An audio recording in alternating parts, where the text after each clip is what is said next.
Hey, welcome to Keith Vaughn's Flying Circus. I'm Keith Vaughn. This video is going to be a bit different from most of the subject matter on the channel here. It's going to be a bit more personal, a little deeper, and off the beaten path, you might say, than usual. And did I say personal? Yeah, a bit more personal.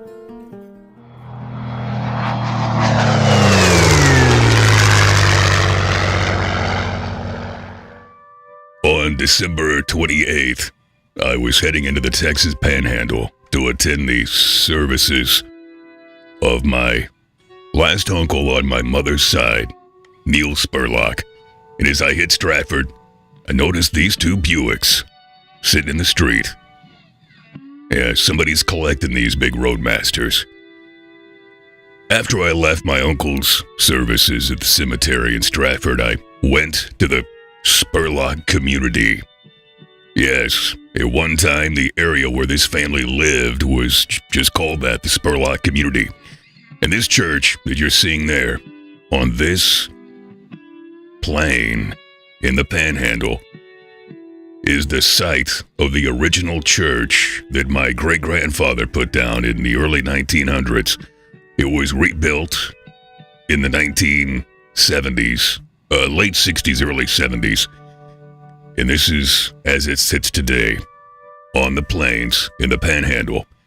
And if you look off down this road past that green group of trees down there, that was the original home site of the Spurlock family and where my mom was born.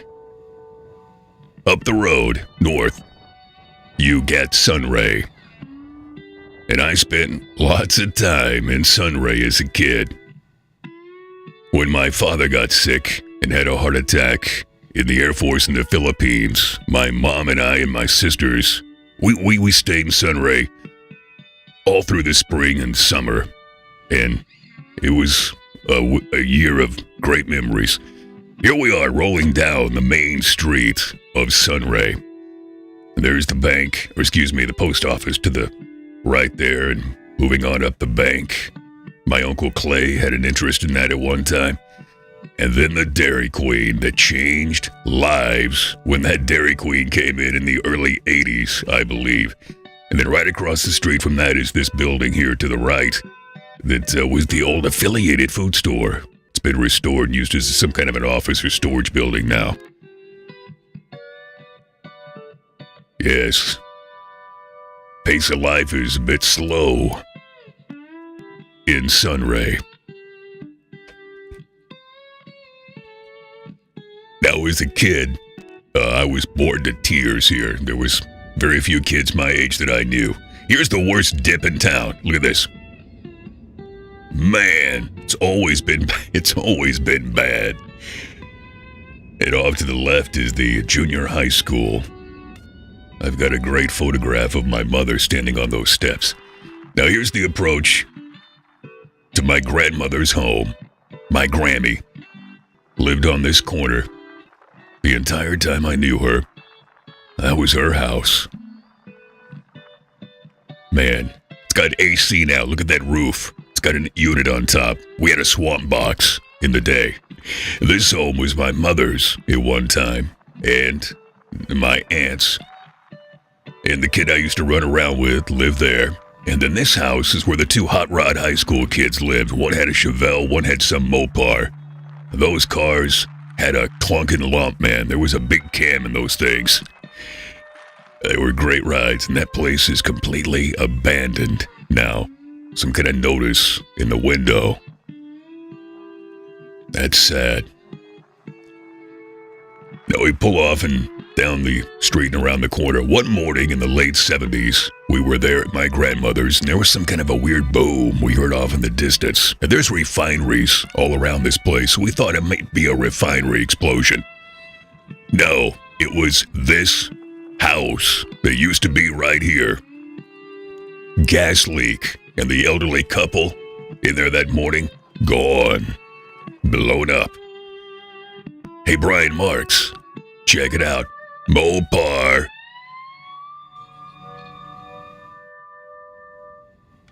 And this building was where the old barber shop was, where the two old men who cut flat tops in military style exclusively, where they used to cut hair. It was a nightmare as a kid in the 70s to get your hair cut there. The medical building. Yeah, went there many times with pneumonia and the flu. And here's the city hall. Here's a good piece of history right behind this building. Now here's some crazy history. That's the Sunray City Hall. Behind that, in July either 19th or 20th of 69, we watched Apollo 11 from outside during a family reunion. Now that building is the Broxton Appliance and Furniture Store. That night, they let us borrow a big TV, a big console that we sat out here behind this building during our family reunion and watched Apollo 11. It might have been the night of the descent or actually the landing, I'm not sure. Now this home is sadness. This is the home of my two older sisters, grandfather and grandmother, the Freemans. And they passed away a number of years ago. That place is in horrible shape. I remember their old early 60s Mopar. Was it a Polara or a Cornet? I can't remember. I used to sit in that carport. And this is the First United Methodist Church in Sunray, where on Christmas Eve, 1959, my mother and father were married. There have been many family marriages and funerals happening in that building over the years. Always seems to be a Methodist church everywhere you go. I think that's a good thing. Yeah, lots of memories. Here's a view heading north up the main highway street in Sunray. And at one time, these elevators were the largest in the world. The great elevators at Sunray, the Sunray Co-op, where my Uncle Harvey spent mornings drinking coffee and talking with the men. Yeah, big. Right on the edge of town. Here's the location of the fireworks stand where me and my cousin Jeffrey would buy crazy amounts of fireworks every year. I mean, crazy. And Sunray High School, the great programs they've got going, and quite a football team this year, too. And I found this old Packard. I'm not even sure what year, but my buddy Dwayne Franklin certainly knows. He's the Packard man. Yeah, I believe this car has been here for a long time. I remember back in the early 2000s, this car is sitting there. It's still there. Doesn't look like there's a dent on the body anywhere.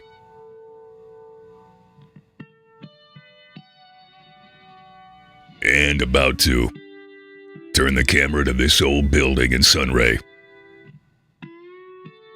Now, heading out towards Dumas. This is a very sad drive for our family. My mother's first husband was a volunteer fireman in Sunray, and he was called out in July of '56 on a Sunday morning to a fire at this refinery. And as we're approaching here, on the right, you'll see these spherical containers. They were fighting a fire near one of those when it exploded, and it killed a number of the men who were fighting that fire. One of those was my mother's first husband. And we would drive by this location my entire childhood, and no one ever mentioned that explosion or that fire. I pretty much found out all this info on my own. Never talked about. That was Mom. Dumas. I remember going to movies in that building And I remember buying school clothes right down the way at this building. Yes, and I mean first and second grade. Now, on 287, we are heading north towards Amarillo. And that is a great view of the southern portion. I don't want to say southern, the mid-Texas Panhandle, the region right north of Amarillo. People always say it's flat in the Panhandle. Well, not all of the Panhandle.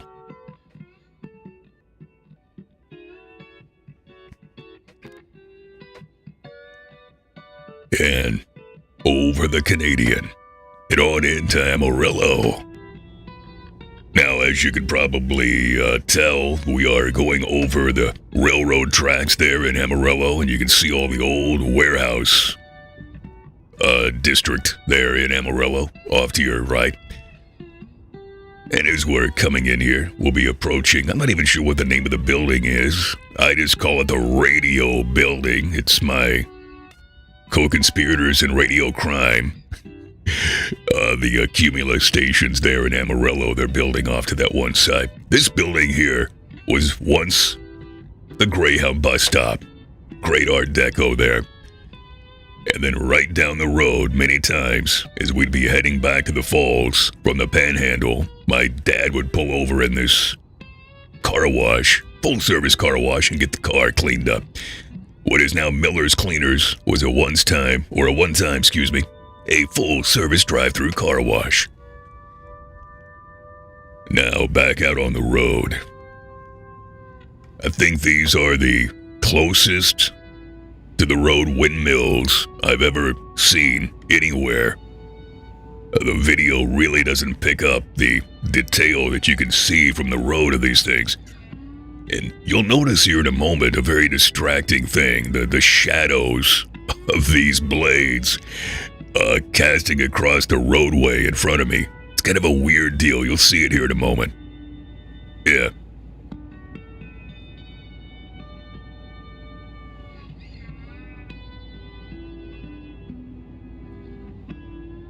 Yeah, that's a weird feeling when you're driving down the road and you get that big shadow that's in a different speed than you're traveling.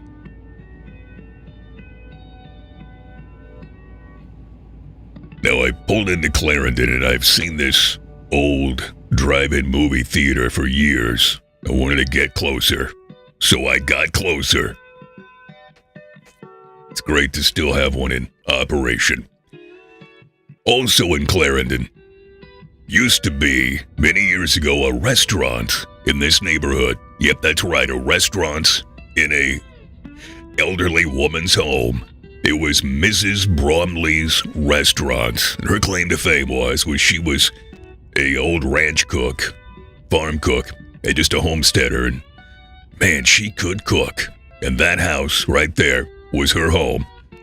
And the bottom floor was basically about 12 tables for customers to come in and eat.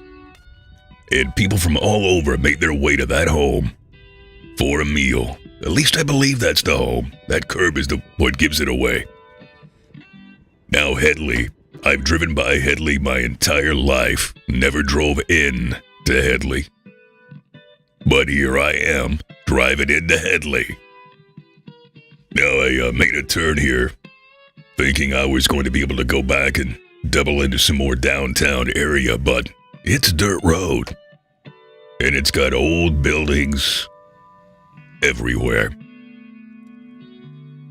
You know, Headley is kind of like many towns on Route 66. The main road just kind of skirts it.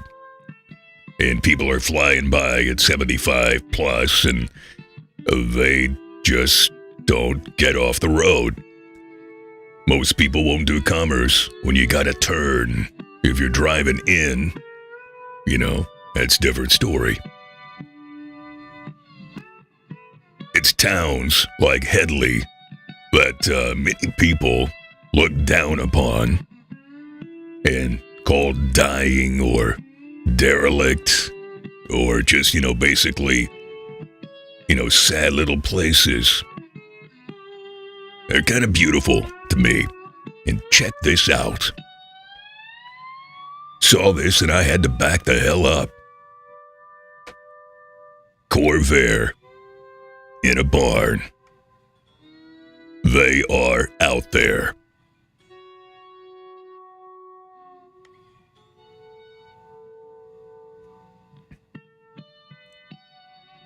It's getting to be late in the day, and my intention was to get home before dark due to deer and hogs on the road, and that did not happen. But it was good for my head and soul to just take my time and take in some life. It had been a rough day, not only with the death of my uncle and his funeral, but man, I was suffering from a dental situation that the very next morning was going to be dealt with an implant. They're going to yank that thing out, put an implant in there, and my mouth was hurting, and heart was hurting too. Let's get it. Out on 287, heading south, back to the falls. Oh, and the Merc, flawless on this trip.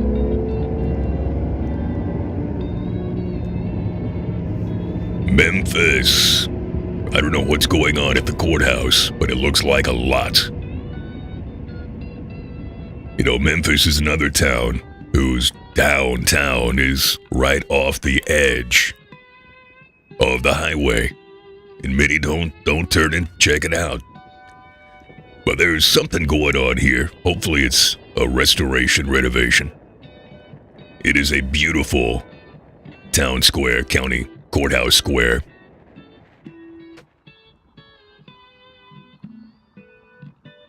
Yes, the Hall County Heritage Building.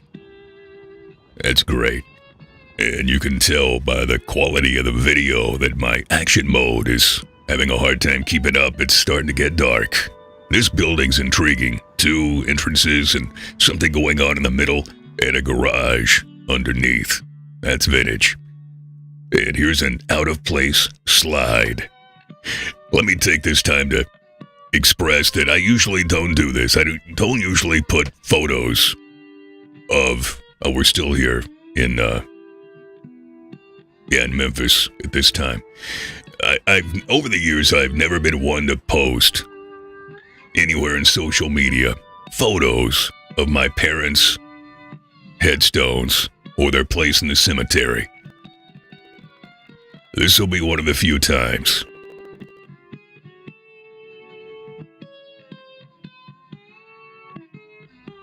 You talk about some great folks, like this one, Neal Stanley Spurlock, 1930-2023. We're gonna miss you, Uncle Neal.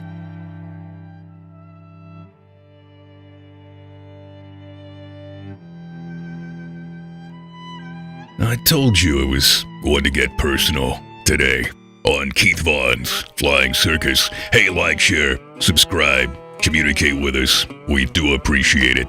Big time, we do appreciate it. And our hearts going out to the Spurlock family. Thanks for watching.